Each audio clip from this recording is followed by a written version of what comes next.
Hello friends, आप सभी का स्वागत है हमारी यूट्यूब चैनल में छठ पूजा पर्व कथा। छठ पर फसलों, पृथ्वी पर जीवन और अपनी इच्छाओं की पूर्ति के लिए सूर्य भगवान को धन्यवाद दिया जाता है। प्राचीन काल से ही छठ पूजा करने की परंपरा रही है। ऐसी धार्मिक मान्यता है कि छठी मैया के आशीर्वाद से संतान प्राप्ति का आशीर्वाद मिलता है। जिन लोगों की संतान नहीं होती उन्हें संतान की प्राप्ति होती है। छठ पूजा की शुरुआत 17 नवंबर को नहाय खाए से हो रही है और 20 नवंबर को उगते सूर्य को अर्घ्य देकर और पारण करने के बाद छठ पूजा का समापन होगा। छठ पूजा तिथि, मुहूर्त और समय वर्ष छठ पूजा रविवार 19 नवंबर को है। छठ पूजा के दिन सूर्योदय सुबह 6:16। छठ पूजा के दिन सूर्यास्त शाम 6:59। छठ तिथि प्रारंभ शुरू 9:18। नवंबर 2000 को छठ तिथि समाप्त। नवंबर को प्राप्त बजे। पूजा का अर्थ छठ का अर्थ छह है, जो दर्शाता है कि कार्तिक माह में छठे दिन छठ पूजा का त्यौहार मनाया जाता है। इस छठ त्यौहार के दौरान पृथ्वी पर सभी जीवित प्राणियों को प्रकाश और ऊर्जा देने वाले भगवान सूर्य की पूजा की जाती है। छठ पूजा का महत्व।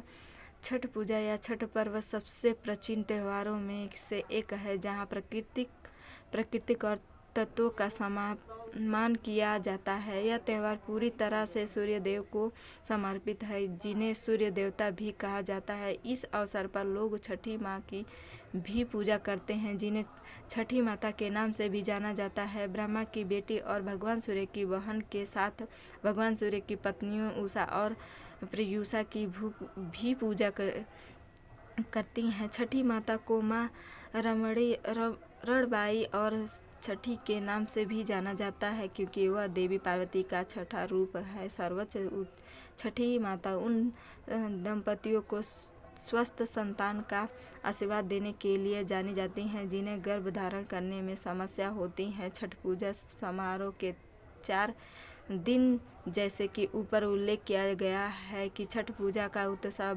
भारत के उत्तरीय भाग और नेपाल के दक्षिणी भाग में महिलाओं द्वारा उत्साह और भक्ति के साथ मनाया जाता है। हालांकि कई दिनों में पुरुष भी उत्साह से छठ के अनुष्ठान में भाग लेते हैं और अनुष्ठान करते हैं। 4 दिवसीय उत्साह नहाय खाए से इस दिन पर वैतरणी मुख्य उपासक कपड़े पहनाती हैं। एक बार यह हो जाने के बाद वे परिवार की समृद्धि, खुशहाली और बच्चों को स्वस्थ और सफल जीवन देने के लिए भगवान सूर्य से प्रार्थना करती हैं। आमतौर पर छठ पूजा में मुख्य उपासक या परवैतनी महिलाएं होती हैं। हालांकि पूजा किसी विशेष लिंग के लिए नहीं है, लेकिन प्राचीन काल से ही महिलाएं इस त्यौहार की मुख्य उपासक रही हैं। एक बार पूजा हो जाने के बाद वैतरणी पूरे घर और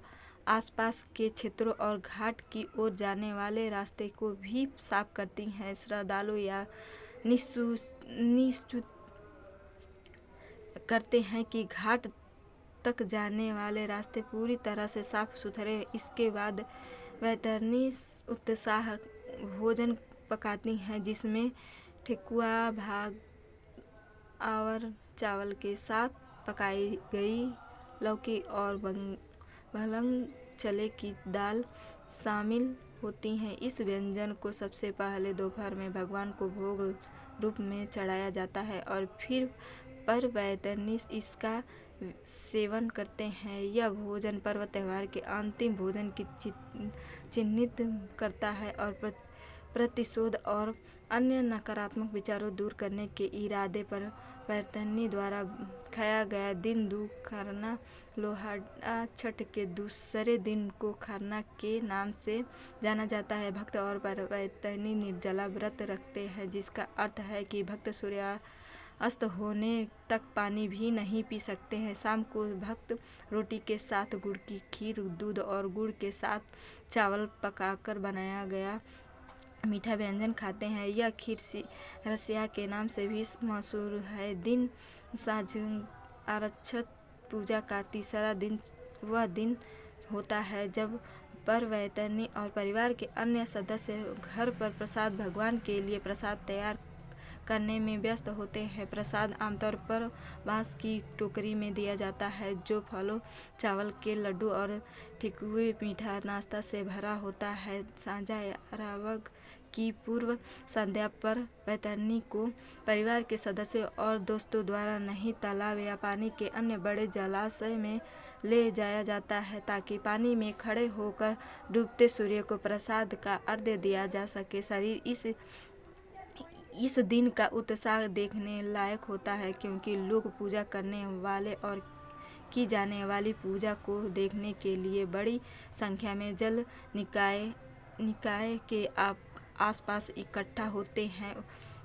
उपास का आशीर्वाद प्राप्त करने के दर्शक आवश्यकता पड़ने पर उपासक की सहायता भी करते हैं। प्रसाद अर्घ्य चढ़ाए समय भक्त प्रसाद और गंगाजल से भरे कलश के साथ जलाशय में प्रवेश करके सूर्य भगवान को गंगाजल अर्पित करते हैं। एक बार पूजा पूरी हो जाने के बाद उपासक अपने घर लौट आते हैं। परिवार के सदस्यों, दोस्तों और पड़ोसी, विवाहित जोड़े या छठ का व्रत रखने वाले व्यक्ति द्वारा की जाती है। सदियों पुरानी मान्यता के अनुसार अगर छठ का व्रत रखने वाले व्यक्ति की कोई इच्छा या तमन्ना पूरी हो जाए तो उसे जन्म के तौर पर उस कोसी भरने का अनुष्ठान करना चाहिए। कोसी भराई की रस्म घर की छत पर या आंगन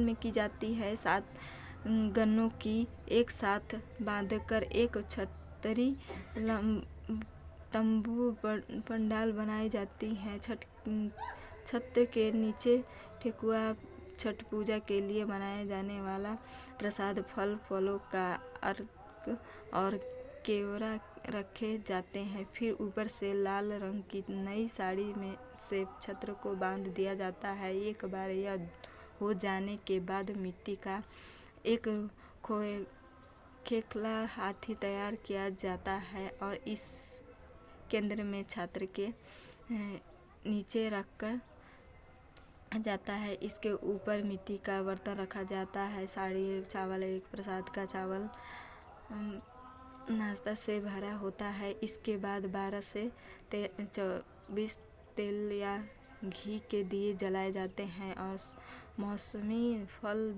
चढ़ाए जाते हैं। यही अनुष्ठान अगली सुबह 3 बजे से 4 बजे तक बीच दोहराया जाता है और उससे भक्त उगते सूर्य को अर्घ्य देकर अन्य प्रसाद उठाते हैं।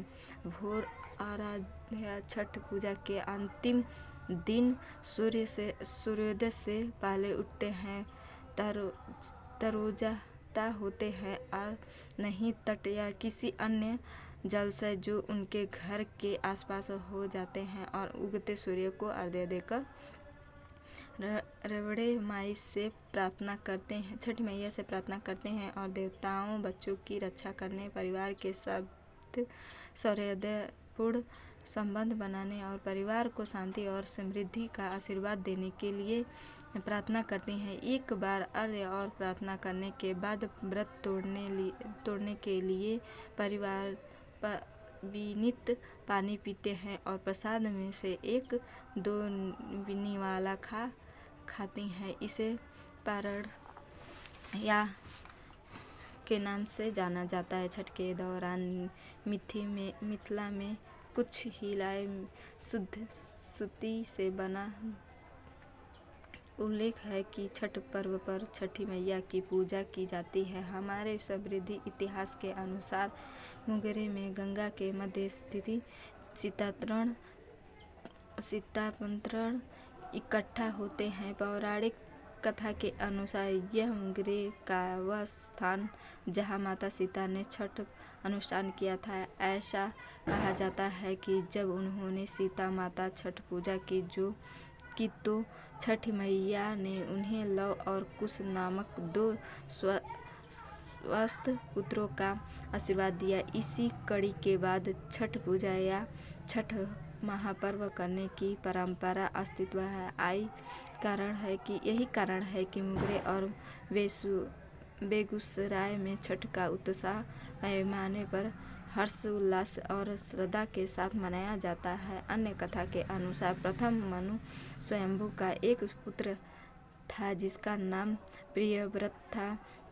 यद्यपि प्रियव्रत के उपवास सारी संपत्ति था और वह एक राजा थे, लेकिन उनकी कोई संतान नहीं थी। इससे वह दुखी हो गए। प्रियव्रत ने इस बारे में महर्षि कश्यप से परामर्श किया और राजा प्रियव्रत की बात सुनकर महर्षि कश्यप ने उन्हें यज्ञ करने के लिए कहा। पूरे यज्ञ और पूजा के अनुष्ठान थोड़े कठिन थे, लेकिन राजा और उनकी पत्नी ने ऋषि के मार्गदर्शन के अनुसार यज्ञ किया। कुछ महीने बीत और जल्द ही प्रियव्रत की पत्नी महिला ने एक बेटे को जन्म दिया, लेकिन उनकी खुशी अल्पकालीन भी, क्योंकि बच्चा मृत पैदा हुआ था। एक आवाज़ सुनाई थी और जब उन्होंने उसे खोजा तो उन्होंने बादलों में माता छठी दिखाई दी। राजा और रानी दोनों ने उन्हें प्रणाम किया और दुखी मन से उनकी प्रार्थना की। देवी छठी ने उन्हें आशीर्वाद दिया और कहा, मैया, मैं छठी देवी माता का छठा रूप हूँ। मैं सभी बच्चों की रक्षा करती हूँ और जिन्हें गर्भधारण करने में कठिनाई होती है उन्हें स्वस्थ संतान का आशीर्वाद देती हूँ। इतना कहकर छठी मैया मृत बच्चे को अपने हाथों से आशीर्वाद दिया और वह निर्जीव बच्चा पुनर्जीवित हो गया। बच्चे को सांस लेते देख राजा और उसकी पत्नी दोनों बहुत खुश हुए और उनके गलों से आंसू बहने लगे और उन्होंने माता छठी को धन्यवाद दिया और प्रार्थना की। और उस दिन से छठ पूजा दुनिया भर में बड़ी भक्ति और उत्साह के साथ मनाया जाने लगा। वीडियो अच्छी लगी तो लाइक करिए, शेयर करिए, सब्सक्राइब करिए। जय छठी मैया, जय भोलेनाथ, जय माता दी।